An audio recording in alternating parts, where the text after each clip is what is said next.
Well, welcome to Christian Answers. This is Pastor Jeff Short, and we have a really good program today. We're going to be talking about nihilism and the secular atheistic worldview and how it offers no hope for the future. It offers no meaning. It offers no purpose in life. It offers no morality for living.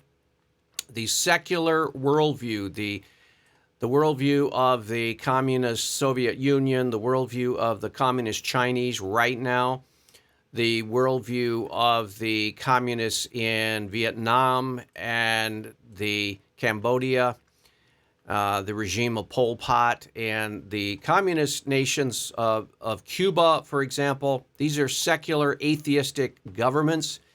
They're trying to mold people into the image of atheism.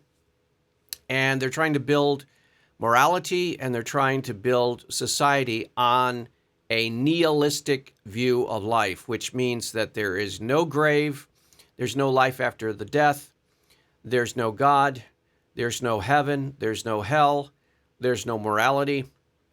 It's all just animal existence, survival of the fittest, as Darwin described.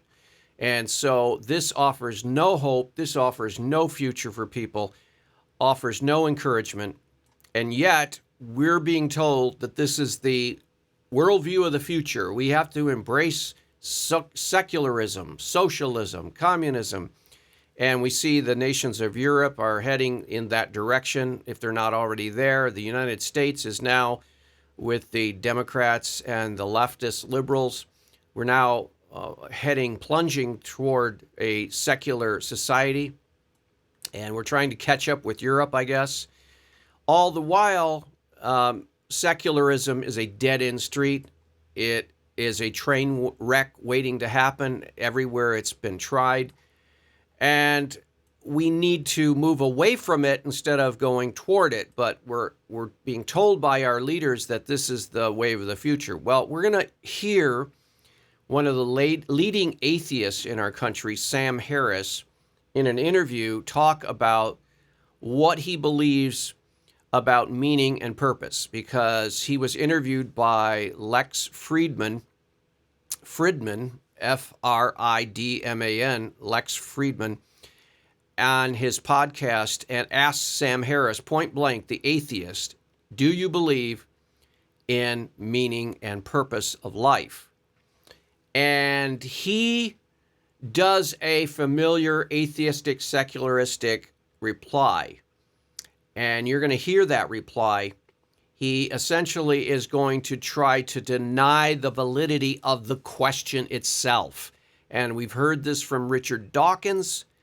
We've heard Richard Dawkins being interviewed, and he basically tells the interviewer, well, you shouldn't even ask that question. It's a meaningless question. So in other words, he wants you to just sit up and shut up and not go there because he has no answer. And so if he has no answer, then he doesn't feel comfortable in answering the question. Same basic line will come from Sam Harris here. And let's listen to it and then comment. Let me bring it up on the screen where then we can interact with it and see what kind of response we can give to this very dark and nihilistic worldview that Sam Harris holds. So let's roll the clip and see what he has to say. Let me ask you the last question. Without any serving it up, without any explanation, what is the meaning of life?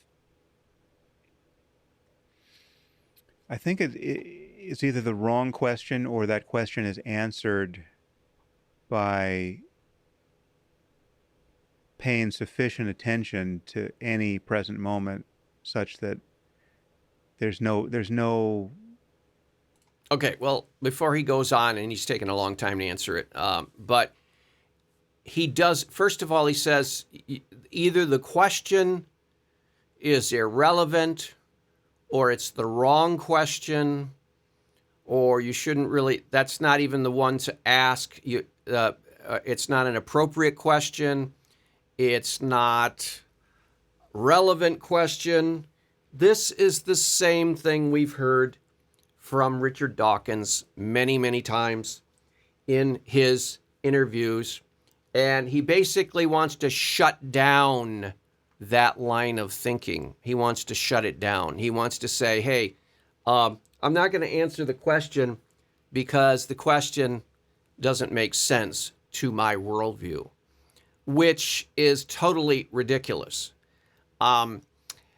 It may not make sense to his worldview, but that means there's a problem with his worldview. You see, if you can't answer a basic question, a human question, or you want to tell people that question has no meaning or purpose in itself, then you are failing as a worldview. Your worldview has to be able to answer the questions. Now, we've seen in different broadcasts on my other channel, Christ and Culture, we had Brett Weinstein, who is an atheist evolutionary biologist, and we've had another interview by a Dr. Suessa Selva, who is an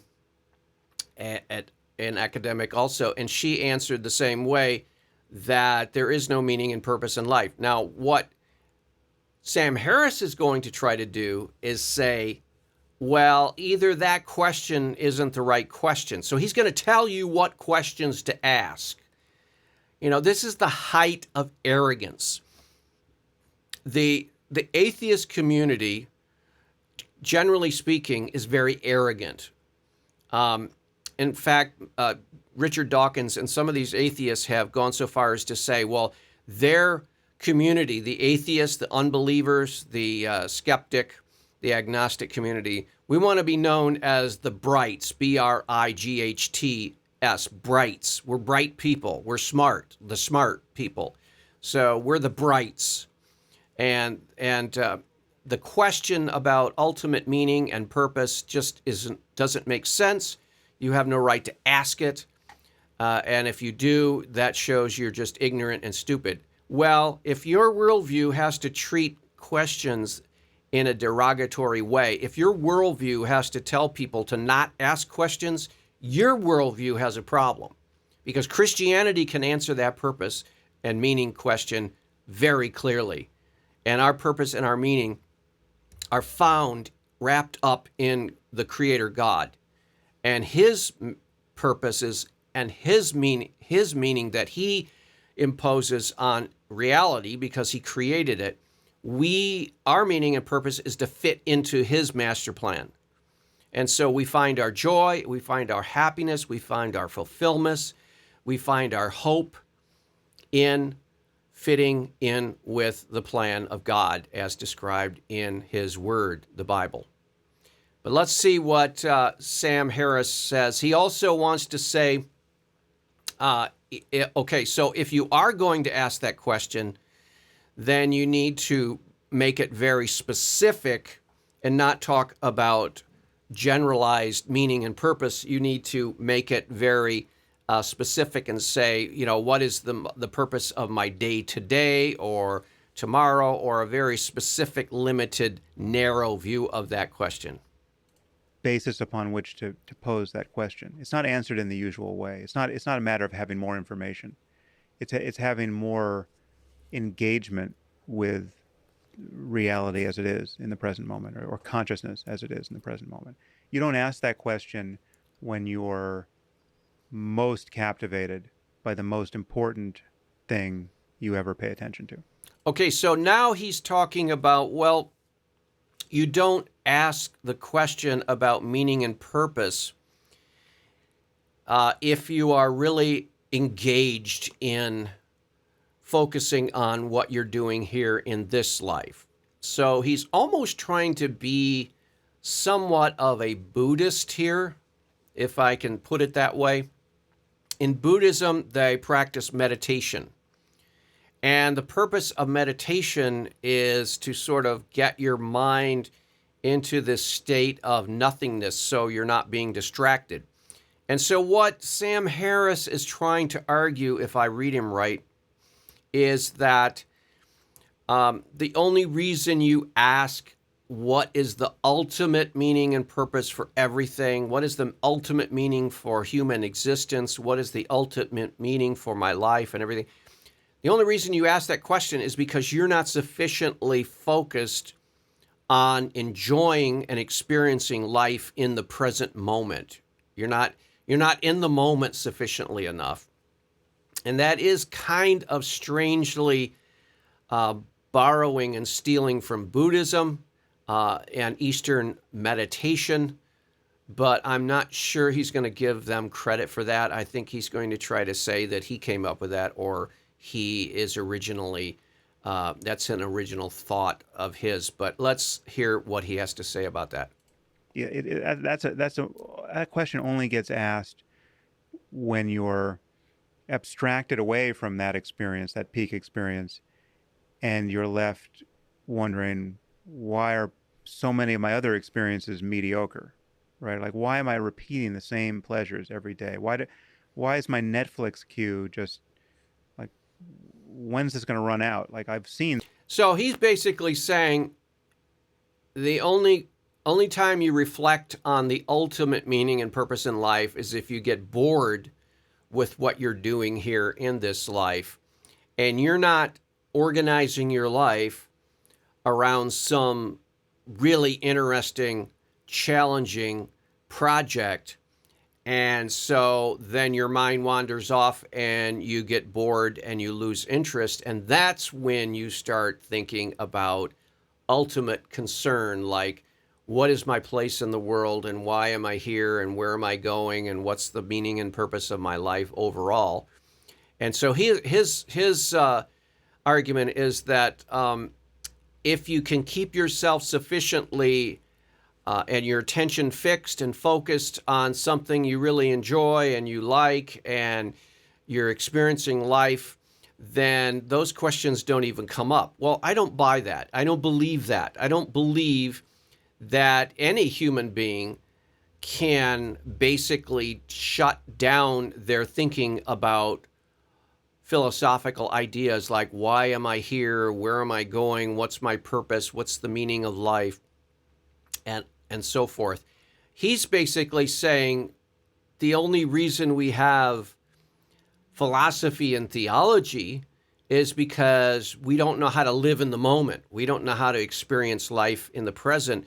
And so we're always second guessing ourselves, and that's what leads to thoughts like that. So many shows like this. Am I really going to watch another one? Like, all of that. That's a moment where you're not actually having the beatific vision, right? You're not sunk into the present moment, and you're not truly in love. Like, you're in a relationship with somebody who conceptually you love, right? This is the person you're living your life with, but you don't actually feel good together, right? Like, so like it's in those moments of where attention hasn't found a good enough reason to truly sink into the present, so as to obviate any concern like that, right? And I really think his argument is very weak, because what he's trying to say is human beings wouldn't have any need for Christianity. Human beings would have no need for the Bible. Christianity would have no need for answering questions like, what is my place in this world, and what is God's purpose for me in this world, and what is my calling, and what is meaning and purpose of my life in the master plan of God. He's trying to say, if we would only just live our lives the right way, we wouldn't even ever ask these questions, because we'd be so enjoying life and we'd be so experiencing life that those questions wouldn't ever come up. And I'm thinking that is trying to change the entire history of humanity. He's trying to say that because we ask these questions, that's the flaw in humanity. That's the flaw in our human nature. We have a false consciousness. We ask these wrong questions. Rather than saying, okay, let's explore the questions that arise out of human existence, he's trying to say, no, human existence need to suppress those questions, because those questions are signs that we are flawed and we need to correct ourselves, because those are bad signs. A perfect human being would be one who is totally in the moment and would never even ask about the next life, would never ask about what's the meaning and purpose of life overall. He would just be living out his life. I think he's trying to describe a state of being almost like the animals, where, as far as we know, dogs and cats and pets, they don't question their existence. They don't ask themselves, I wonder what the meaning of and purpose of my life is. They just go about their own lives as their instincts dictate. And I guess what he's trying to say is we are really the only animal that asks the wrong questions. I don't believe that. I believe we're the animal that asks the right questions, and those questions lead us to God. And he's trying to deny God, so he's going to try to deny those questions. I mean, that's why meditation is this kind of superpower, because until you learn to meditate, you think the outside world or the circumstances of your life always have to get arranged so that the present moment can become good enough to demand your attention in a. Okay, so he is going into this Eastern mysticism. He is going in the direction. I thought I detected that a little bit at the beginning, but now he's fully going into the very Buddhistic and the yoga kind of meditation, saying, yeah, those guys had it right all along, and you don't need to ask the question of ultimate meaning, because once you are sufficiently thinking correctly, you won't ever ask the question. And I think that's denying humanity. I don't think that's reality. A way that seems fulfilling, that makes you happy. And so if it's jujitsu, you think, okay, I got to get back on the mat. It's been months since I've trained. It's been over a year since I've trained. It's COVID. When am I going to be able to train again? That's the only place I feel great, right? Or, I've got a ton of work to do. I'm not going to be able to feel good until I get all this work done, right? So I've got some deadline that's coming. You always think that your life has to change, the world has to change, so that you can finally have a good enough excuse to truly to just be here, and here is enough. Okay, so he is basically saying the same thing as a lot of atheists say, is that there is no meaning, there is no purpose. Ultimately, there is no God that gives everything its meaning. In philosophy today, it's called a meta-narrative. You've got all these little narratives going on the planet Earth in the heads of everybody, but there is no meta-narrative, according to these atheists out there, that we all buy into. Our little narratives are joined to the greater narrative that God has in his mind. He doesn't believe in that. And so what he has to advocate, along with all these other atheists, is that meaning and purpose is found in the moments in this life. And so you've got to, well, there was a commercial, a beer commercial back 20, 30 years ago that says you've got to go for all the gusto you can in life because you only go around once in life. Basically, that's the same thing. You have a life here, and you've got to enjoy it as best you can and experience as best you can because there's nothing else coming at you later on in the future. Well, as Christians, we know that that's false. We know that this life is only a preparation for the next life, that there is a God. He is eternal. He's been around forever in the past, and he will be around forever in the future. And so we can, through our trusting him and our link to him, we can experience now an eternal life in the future in his perfect kingdom. See, this is a testing ground. The earth and our earthly life and everything that we experience on this earth, it's essentially a preparation ground, a proving ground to see if we will trust in God or not.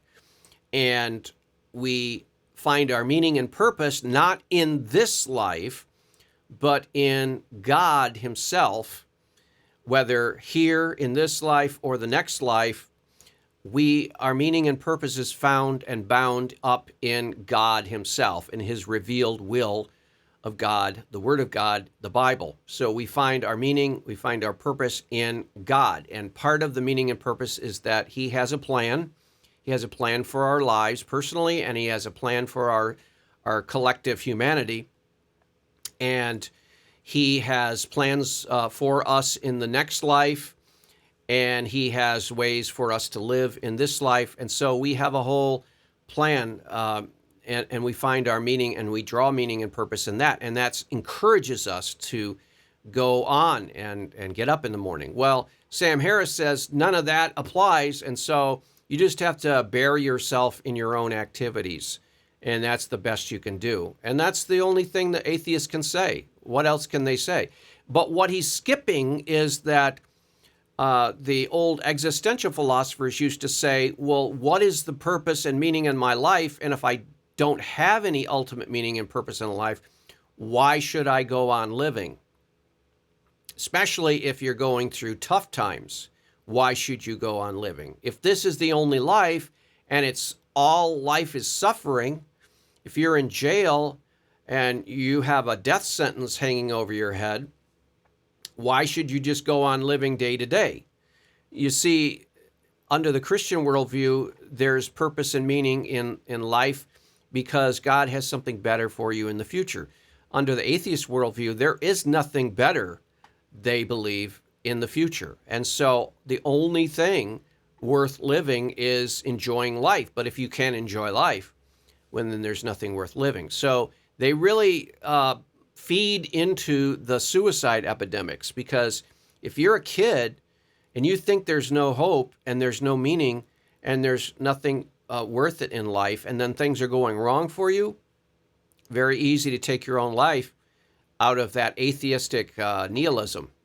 So Sam Harris is really playing with fire here, because he's trying to tell people that you either find your meaning and purpose in your life experience and your enjoyments, or there is none.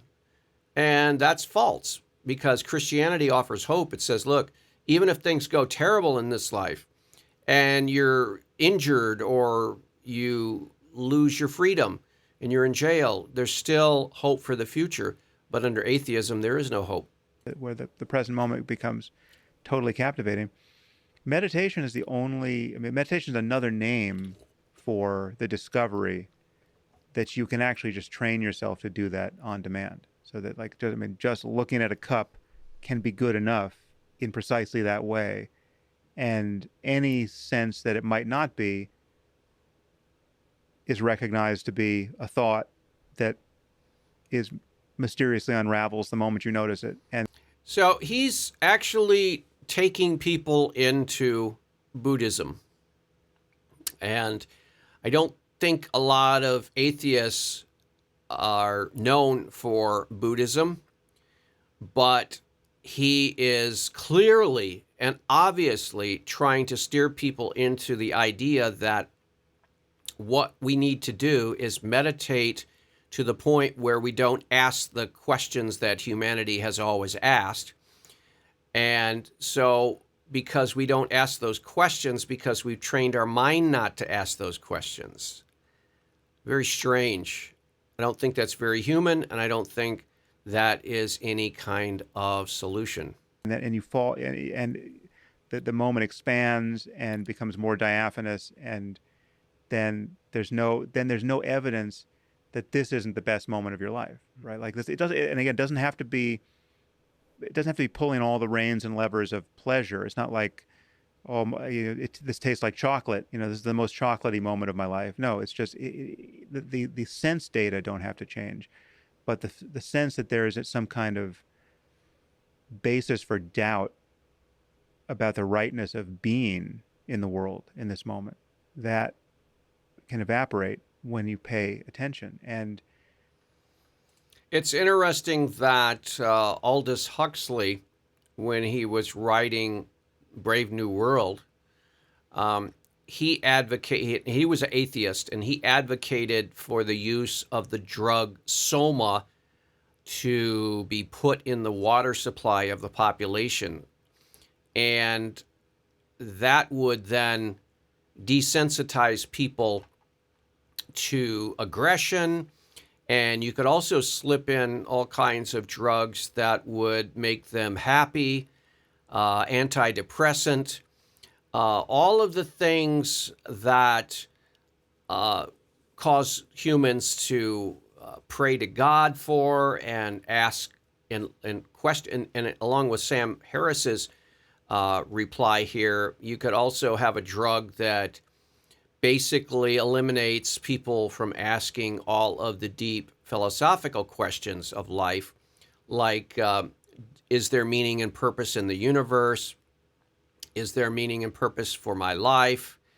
Is there a God? You could have a drug that you pump into the water supply, an atheist community like the communist China could do that, or they could actually have you come in and take a drug ever so often that would basically turn you into what Sam Harris is trying to describe here as people who simply just live in the moment.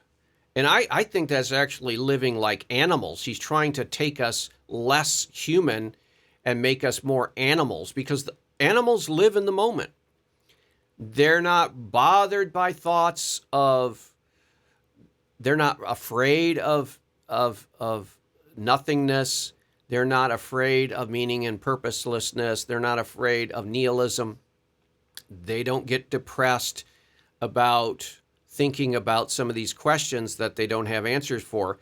And so Sam Harris is basically saying, yeah, we need to not ask those questions because they don't really mean anything in an atheist world. That is the meaning. So the kind of the meta answer to that question, the meaning of life for me is to live in that mode more and more, and to, whenever I notice I'm not in that mode, to recognize it and return, and to not be to cease more and more to take the reasons why not at face value, because we all have reasons why we can't be fulfilled in this moment. Well, the problem is that it's not just a matter of being happy or fulfilled. You want to know that your life is a part of something bigger and better than your own little petty life. And you want to know that your life fits in with the master plan of the universe, and God has a master plan, and your life does fit in there, and we have an opportunity to learn about that, and that's what Christianity teaches. So I really feel bad for people who don't believe in God, and I would urge you to check out God and believe in Him and not go off into these dark alleys like Sam Harris is advocating. Well, we'll see you back next week on another edition of Christian Answers. God bless.